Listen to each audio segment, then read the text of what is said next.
नमस्कार दोस्तों, मैं हर्षवर्धन और आज हम शुरू करने जा रहे हैं पार्ट 8 ऑफ इंडियन कॉन्स्टिट्यूशन, जिसके अंदर हम बात करेंगे यूनियन टेरिटरीज के बारे में, यानी केंद्र शासित प्रदेशों के बारे में। देखो, जब हमारा देश आज़ाद हुआ था तो उस समय हमारे पास एक भी यूनियन टेरिटरी नहीं हुआ करती थी। उस समय जो स्टेट्स थे उनकी अलग अलग कैटेगरीज हुआ करती थी, category A states, B C D states. ठीक है जी। तो कैटेगरी सी के जो स्टेट्स थे वो जनरली यूनियन टेरिटरीज में बाद में तब्दील हुए थे। कब हुए थे? स्टेट रीऑर्गेनाइजेशन एक्ट आया था 1956 में, उसके बाद ही यूनियन टेरिटरीज जो हैं वो एग्जिस्टेंस में आई हैं। अब इनको बनाने के पीछे रीजंस क्या थे? सभी को हम स्टेट्स भी तो बना सकते थे, सारे के सारे राज्य हो जाते, यूनियन टेरिटरी बनाने की जरूरत क्या है? तो उसके पीछे एक नहीं 5 रीजंस हैं, सभी को हम समझते हैं। सबसे पहले आता है नेशनल सिक्योरिटी, दूसरा है नेशनल इंपॉर्टेंस, तीसरा है डिस्प्यूटेड टेरिटरी, चौथा है कल्चरल डिफरेंसेस और पांचवा है डिस्टेंस या जियो स्ट्रैटेजिक लोकेशन। ठीक है जी, सबको एक एक करके समझते हैं। सबसे पहला है नेशनल सिक्योरिटी। देखो, जम्मू एंड कश्मीर और लद्दाख ये जो एरिया है, यहाँ पर हमने बहुत सारे युद्ध पास्ट में भी देखे हैं और ये हमेशा एक वहाँ पर डिस्प्यूट बनी रहती है पाकिस्तान के साथ या चाइना के साथ, जो भी हमारे नेबर्स हैं वहाँ पर हमारे पीसफुल रिलेशंस बहुत ज़्यादा समय तक नहीं बने रहते हैं। तो इसलिए वहाँ पर जो है हमारा एक नेशनल सिक्योरिटी का कंसर्न है, इसलिए हमने उसको यूनियन टेरिटरी में तब्दील कर दिया है। जम्मू एंड कश्मीर अलग यूटी बना दिया और लद्दाख को अलग यूटी बना दिया। नेक्स्ट है नेशनल इंपॉर्टेंस। देखो, हमारी जो देश की राजधानी है उसका सुरक्षित रहना, उसका अच्छे से एडमिनिस्ट्रेशन उसका अच्छे से चलना, ये बहुत ज़्यादा ज़रूरी है पूरे देश में एक समन्वय बनाने के लिए। तो वहाँ पर हमने NCT of Delhi, national capital territory of Delhi को यूनियन टेरिटरी घोषित कर दिया। तीसरा है डिस्प्यूटेड टेरिटरी। देखो, चंडीगढ़ जो है उस पर पंजाब भी अपना क्लेम करता है, हरियाणा भी क्लेम करता है, तो वहाँ पर एडमिनिस्ट्रेशन को स्मूथली चलाने के लिए हमने उसको भी यूटी बना दिया। चौथा है कल्चरल डिफरेंसेस। जो पुडुचेरी है या Dadra and Nagar Haveli and Daman and Diu हैं, ये जो दोनों टेरिटरीज हैं इनके अपने अपने कल्चरल जो डिस्टिंक्टिवनेस है वो काफ़ी अच्छे से बनी हुई है, लेकिन इसका जो एरिया है, जो पॉपुलेशन है वो बहुत छोटी है। तो अगर हम इसको अलग से यूनियन टेरिटरी नहीं घोषित करेंगे, किसी भी स्टेट में मिला देंगे, तो काफ़ी चांसेस हैं कि इनका जो कल्चर है वो दब जाएगा और ये रेबल करना शुरू कर देंगे। तो इसलिए हमने यहाँ पर भी यूनियन टेरिटरीज को बना दिया है। पांचवा है डिस्टेंस या जियो स्ट्रैटेजिक लोकेशन। देखो, जो हमारे 2 आइलैंड्स हैं, अंडमान एंड निकोबार और लक्षद्वीप, वो हमारे जो मेन लैंड से थोड़ी दूरी पर हैं, समुद्र के अंदर हैं, छोटे छोटे आइलैंड्स हैं, लेकिन उनकी इंपॉर्टेंस बहुत ज़्यादा है। वो नेवल बेस बनाए जा सकते हैं, मिलिट्री बेस बनाए जा सकते हैं, ट्रेड के लिए इस्तेमाल किए जा सकते हैं, सी रिसोर्सेज की माइनिंग के लिए या एक्सप्लोरेशन के लिए इस्तेमाल किए जा सकते हैं, वाटर स्पोर्ट्स के लिए इस्तेमाल किए जा सकते हैं, टूरिज्म के लिए इस्तेमाल किए जा सकते हैं। तो बहुत ज़्यादा इंपॉर्टेंट है हमारे देश के लिए और उनको ठीक से एडमिनिस्टर करना बहुत ज़्यादा ज़रूरी है। अगर हम उनको उन्हीं की सरकार बना करके और उनके हाल पे छोड़ देंगे तो क्या उनके अंदर इतनी ताकत होगी कि वो किसी भी फॉरेन कंट्री के साथ लड़ाई कर सकें? क्योंकि उन पर कब्जा करना बहुत आसान होगा तो in relation to the mainland of our country, है ना। तो इसलिए वहाँ पर यूनियन का कंट्रोल होना बहुत ज़्यादा ज़रूरी है, ताकि वहाँ की जो सिक्योरिटी और एडमिनिस्ट्रेशन है, जो लॉ एंड ऑर्डर है, वो प्रॉपर तरीके से मेंटेन्ड रहे। ठीक है जी। आर्टिकल 239 जो पहला आर्टिकल है इस चैप्टर का, यूनियन टेरिटरी का, वो बात करता है कि प्रेसिडेंट जो हैं वो यूनियन टेरिटरी का एडमिनिस्ट्रेशन अपने हिसाब से चलाते हैं और उसको एडमिनिस्ट्रेशन को चलाने के लिए वो किसी भी इंसान को अपॉइंट कर सकते हैं एडमिनिस्ट्रेटर के रूप में। ठीक है जी। और ऐसा भी हो सकता है कि किसी भी यूनियन टेरिटरी को अब वो पर्टिकुलर हेड नहीं दे रहे हैं, बल्कि जो एडजॉइनिंग स्टेट का जो हेड है, जो कि गवर्नर है, मान लो यूपी का गवर्नर है, उसी को कह देंगे कि भैया तुम अपने पास वाली जो यूनियन टेरिटरी है, दिल्ली है, उसकी भी कमान संभाल लो। तो ऐसा भी हो सकता है। ठीक है जी। अब यहाँ पर कोई फिक्स्ड क्राइटेरिया नहीं है कि किस यूनियन टेरिटरी के अंदर लेजिस्लेटिव असेंबली होगी, किसके अंदर नहीं होगी, लेकिन जो 3 यूनियन टेरिटरीज हैं जिनके अंदर अपनी लेजिस्लेटिव असेंबली है, यानी कि विधानसभा है, उनकी हम बात करते हैं कि क्यों है। देखो, दिल्ली है, दिल्ली के अंदर एक लेजिस्लेटिव असेंबली है। क्यों है? क्योंकि उसकी पॉपुलेशन बहुत ज़्यादा है। अगर हर एक डिसीजन के लिए हम सेंटर के पास ही जाते रहेंगे तो कहीं ना कहीं उसके जो एडमिनिस्ट्रेशन में स्मूथनेस है वो नहीं बनी रहेगी, डिस्टर्बेंस होंगे, लोगों को सही डिसीजन सही समय पर नहीं मिल पाएंगे, देरी होगी जस्टिस मिलने में और वहाँ का प्रॉपर एडमिनिस्ट्रेशन को मेंटेन करने में, लॉ एंड ऑर्डर को मेंटेन करने में। तो इसलिए वहाँ पर लेजिस्लेटिव असेंबली बनाई गई है, वहाँ की अपनी सरकार है, अपना चीफ मिनिस्टर है। ठीक है जी। साथ में गवर्नर भी हैं, लेफ्टिनेंट गवर्नर हैं, लेकिन अपनी लेजिस्लेटिव असेंबली भी है। उसी तरीके से जम्मू एंड कश्मीर में भी है। और तीसरी जो लेजिस्लेटिव असेंबली है वो पुडुचेरी में है। पुडुचेरी बहुत ही छोटा एरिया है, बहुत ही छोटी पॉपुलेशन है, लेकिन वहाँ पे जो कल्चरल डिस्टिंक्टिवनेस को बनाना बहुत ज़रूरी है। अगर कल्चर को आपको मेंटेन करना है तो फिर वहीं का जो आदमी है वही तो उस कल्चर को बेहतर समझेगा। अगर आप सेंटर से किसी भी आदमी को वहाँ पर भेज दोगे एडमिनिस्ट्रेशन संभालने के लिए, तो क्या वो उन लोगों के कल्चर को उस तरीके से समझ पाएगा जहाँ जैसे वहाँ की पॉपुलेशन समझती है?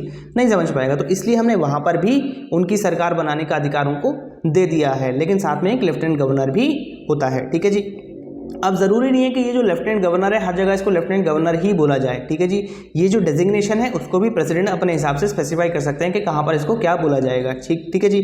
कहीं पर हाई कमिश्नर बोला जा सकता है, कहीं पर एडमिनिस्ट्रेटर, कहीं पर लेफ्टिनेंट गवर्नर भी बोला जा सकता है। कुल मिलाकर वो प्रेसिडेंट का अपॉइंट किया हुआ एक एडमिनिस्ट्रेटर है, ठीक है जी। दिल्ली में अगर हम बात करें तो पब्लिक ऑर्डर और लैंड और पुलिस, ये जो 3 चीज़ें हैं वो लेफ्टिनेंट गवर्नर के पास होती हैं, बाकी सारी सरकार के पास होती हैं। लेकिन ऐसा ज़रूरी नहीं है कि हर एक यूनियन टेरिटरी में ऐसा ही हो, अलग अलग यूनियन टेरिटरीज़ में अलग अलग तरीके से जो गवर्नर है वो काम कर सकता है, ठीक है जी। आगे बात करते हैं हाई कोर्ट की। जो जुडिशरी है, देखो दिल्ली अकेली एक ऐसी यूनियन टेरिटरी है जिसके पास अपना एक हाई कोर्ट है, बाकी कोई भी यूनियन टेरिटरी जो है उसके पास अपना हाई कोर्ट नहीं है। तो फिर वहाँ पर कैसे जो है जुडिशरी काम करती है?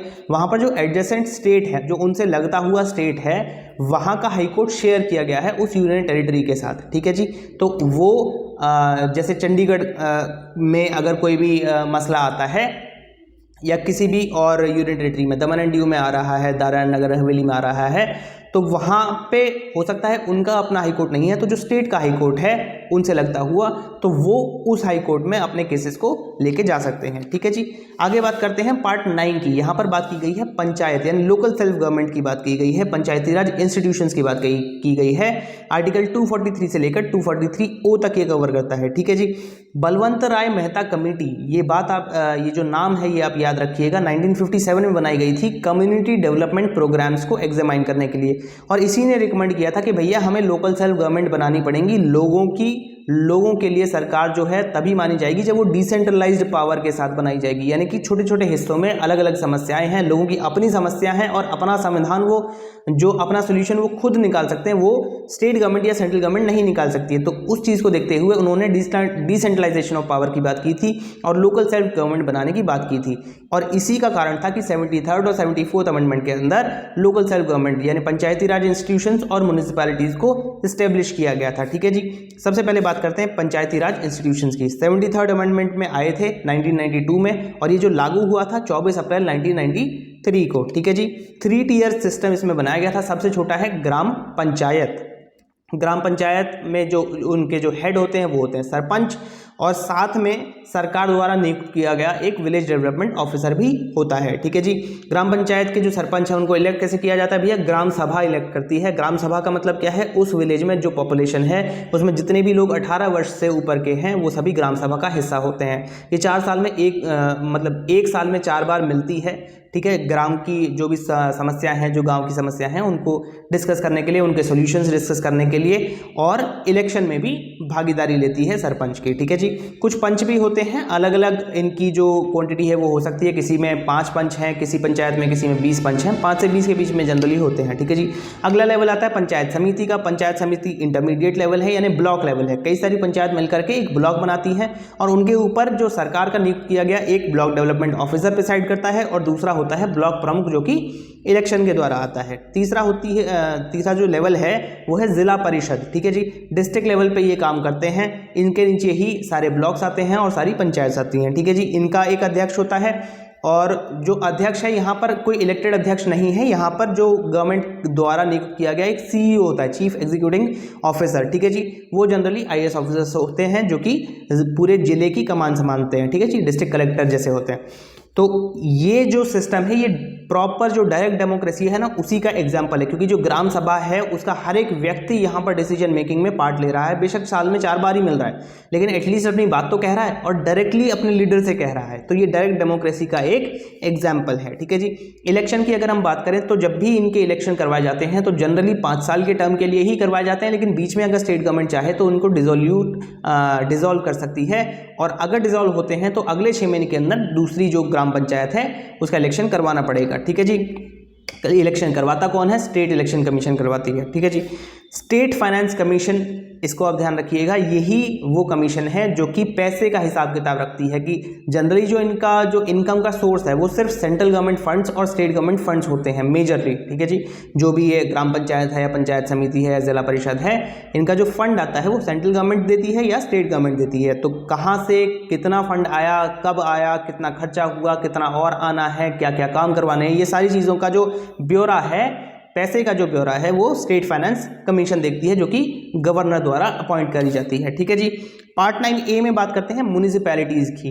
अभी तक हम बात कर रहे थे रूरल एरिया की, ये सारे ग्राम पंचायत, पंचायत समिति, जिला परिषद, ये सब रूरल एरियाज, ग्रामीण इलाकों में होते हैं। अब शहरी इलाकों में भी तो ज़रूरत है ना लोकल सेल्फ गवर्नमेंट की, वहाँ पर होती हैं म्यूनिसिपैलिटीज़। वहाँ पर भी सेम 3 टियर सिस्टम ही काम करता है। 74th अमेंडमेंट 1992 में ये म्यूनिसिपैलिटीज़ को इंट्रोड्यूस किया गया था और 1 जून 1993 में इसको लागू किया गया था, ये जो अमेंडमेंट आया था, ठीक है जी। इसी की वजह से 12th शेड्यूल भी ऐड किया गया था कॉन्स्टिट्यूशन के अंदर, और जब वो 73rd आया था तो 11th शेड्यूल ऐड किया गया था, ठीक है जी।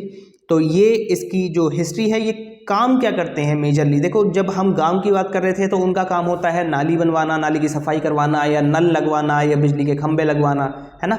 तो साफ़ सफाई, पानी और बिजली, इन सारी चीज़ों का काम होता है, यही म्यूनिसिपैलिटीज़ का काम होता है। म्यूनिसिपैलिटीज़ में क्या है, लोकल रोड्स बनवाना, या वाटर सप्लाई का काम देखना, या क्लीनलीनेस, साफ़ सफाई का काम देखना, या फिर गार्बेज कलेक्शन का काम देखना, है ना। इस तरीके से जो भी छोटे छोटे काम होते हैं जो लोकल लेवल पर लोगों की ज़िंदगियों को अफेक्ट करते हैं, वो सारी चीज़ें जो हैं म्यूनिसिपैलिटी के अंदर आती हैं, ठीक है जी। इसका भी 3 टियर सिस्टम होता है। सबसे छोटा होता है नगर पंचायत, उसके ऊपर होती है म्यूनिसिपल काउंसिल जिसे हम नगर पालिका भी कहते हैं, और उसके ऊपर होती है म्यूनिसिपल कॉरपोरेशन जिसे हम नगर निगम भी कहते हैं, ठीक है जी। नगर पंचायत जो है वो सेमी अर्बन एरियाज में बनाई जाती है, यानी कि कुछ ऐसे इलाके होते हैं जो पहले गाँव थे, अब शहर हो रहे हैं, धीरे धीरे शहरीकरण उनका हो रहा है। बहुत कम पॉपुलेशन है और जो 50% पॉपुलेशन है लगभग अभी भी एग्रीकल्चर में काम कर रही है, तो ऐसे केस में उसको नगर पंचायत घोषित कर दिया जाता है। कौन घोषित करता है? गवर्नर घोषित करता है, ठीक है जी। गवर्नर बताएगा कि ये एरिया अब से नगर पंचायत के अंडर आता है। अगला जो है म्यूनिसिपल काउंसिल, ये स्मॉल अर्बन एरियाज जो होते हैं उनके लिए बनाई जाती है, और जो म्यूनिसिपल कॉर्पोरेशन है वो लार्ज अर्बन एरियाज, बड़े शहरों के लिए बनाई जाती है, ठीक है जी। जो जब ये अमेंडमेंट्स आए थे, जब ये लोकल सेल्फ गवर्नमेंट का प्रावधान हमारा आया था, उस समय के हमारे प्रधानमंत्री कौन थे? नरसिम्हा राव जी। 1992 के अंदर हम अमेंडमेंट्स की बात कर रहे हैं ना, तो उस समय सरकार थी नरसिम्हा राव जी की।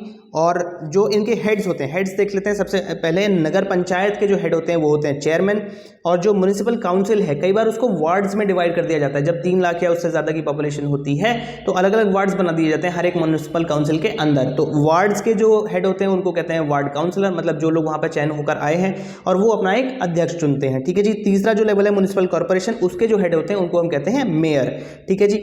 मेयर साथ में जो काम करते हैं वो करते हैं म्यूनिसिपल कमिश्नर के साथ, और म्यूनिसिपल कमिश्नर जो है वो गवर्नमेंट द्वारा नियुक्त किया गया एक व्यक्ति होता है जो कि नॉन इलेक्टेड रिप्रेजेंटेटिव होता है, ठीक है जी। ये भी जनरली IAS ऑफिसर्स होते हैं।